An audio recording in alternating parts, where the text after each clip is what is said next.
Japan में बहुत पहले दो राजाओं के बीच में युद्ध की आहट शुरू हो गई थी। युद्ध की आहट इसलिए थी कि जो बड़े राज्य थे वह छोटे राज्य को हड़पना चाहते थे और स्थिति यहां तक पहुंच गई कि अब युद्ध हो या तब युद्ध हो। इस युद्ध में दो प्रकार के शक्तियां थी। एक बड़ा राजा जिसके पास असीम शक्तियां, दूसरा छोटा राजा जिसके पास कम सैनिक। जब युद्ध निकट आ गया कि अब होगा, कल होगा या परसों होगा, तो राजा ने सेनापति को बुला के कहा कि युद्ध के लिए तैयार हो जाए। राजा भी जानता था कि युद्ध में हारना निश्चित है, क्योंकि हमारी सेना कम है, उसकी सेना 10 है तो हमारी सेना उसके मुकाबले 1 है, यानी हार तय है, मौत तय है सबकी।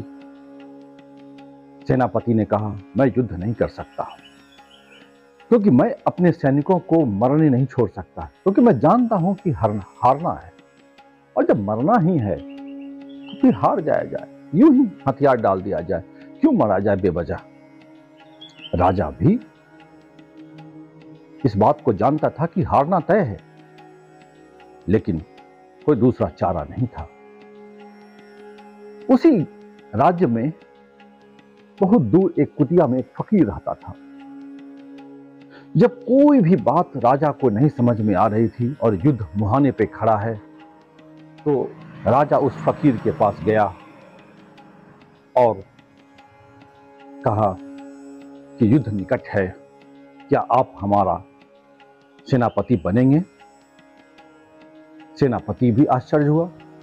वैसे व्यक्ति को ला रहा है जिसके कोई अनुभव नहीं है, जो कभी भी गड़बड़ कर सकता है, जिसको युद्ध की ABCD पता नहीं है, उसे राजा निमंत्रण दे रहा है कि सेनापति बनो।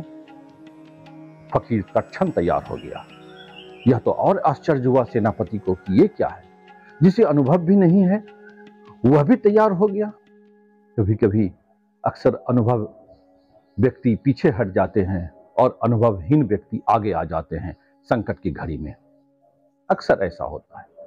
इस बार भी ऐसा हुआ। फकीर तैयार हो गया कि मैं युद्ध करूंगा और युद्ध का नेतृत्व करूंगा। सारे सेनाओं को लेकर फकीर निकल पड़ा। पीछे पीछे राजा भी हो गया, पीछे पीछे सेनापति भी चलने लगे कि देखें क्या माजरा है, करता क्या है यह फकीर। युद्ध स्थल से कुछ देर पहले एक मंदिर था। फकीर ने कहा, देखो रुको, अब हम जा ही रहे हैं युद्ध करने के लिए, तो भगवान से आशीर्वाद ले ले। फकीर मंदिर के बाहर गया और प्रणाम करने लगा। उसे देख के सारे सैनिक भी प्रणाम करने लगे। फकीर ने अपने पॉकेट से एक सिक्का निकाला और सिक्के को हवा में उछालते हुए कहा कि यदि यह सीधा गिरा तो तुम्हारी जीत सुनिश्चित है, अगर यह उल्टा गिरा तो तुम्हारी हार सुनिश्चित है, यदि हारना है तो हम लोग लौट चलेंगे। सिक्का चमचमाते हुए ऊपर गया और नीचे गिरा, और नीचे गिरा तो सिक्का सीधा गिरा। फकीर ने कहा, अब तुम्हें दुनिया की कोई शक्तियां तुम्हें हरा नहीं सकती है, क्योंकि भगवान की यह मर्जी है कि तुम जीतोगे। सारे जो सैनिक थे, छोटी जो टुकड़ी सैनिक थी, उसमें जोश आ गया कि अब हमें कोई हरा ही नहीं सकता है, क्योंकि परमात्मा की इच्छा ही है कि हम जीतेंगे। उनका आशीर्वाद मिल चुका है और दोनों तरफ से युद्ध हुआ। 1 सप्ताह युद्ध चला और अंततः छोटा राजा जीत गया। जीत उस छोटे राजा की हो गई और बड़े सैनिक वाला राजा हार गया। जब सैनिक वापस लेके आ रहा था, फकीर फिर तो बोला कि धन्यवाद दे दो इस प्रभु को जिन्होंने तुम्हें जिताया। तो उन्होंने उस मंदिर के पास गया, सारे सैनिक भी प्रणाम करने लगे। उन्होंने कहा, प्रणाम मत करना, क्योंकि यह भगवान की मर्जी नहीं थी, यह तुम्हारी आशा थी कि तुम जीत जाओगे। ये देखो सिक्के दोनों तरफ से एक है, ये डुप्लीकेट सिक्का है, दोनों तरफ से सीधा ही बना हुआ है, उल्टा कहीं नहीं है, और तुम जीत गए।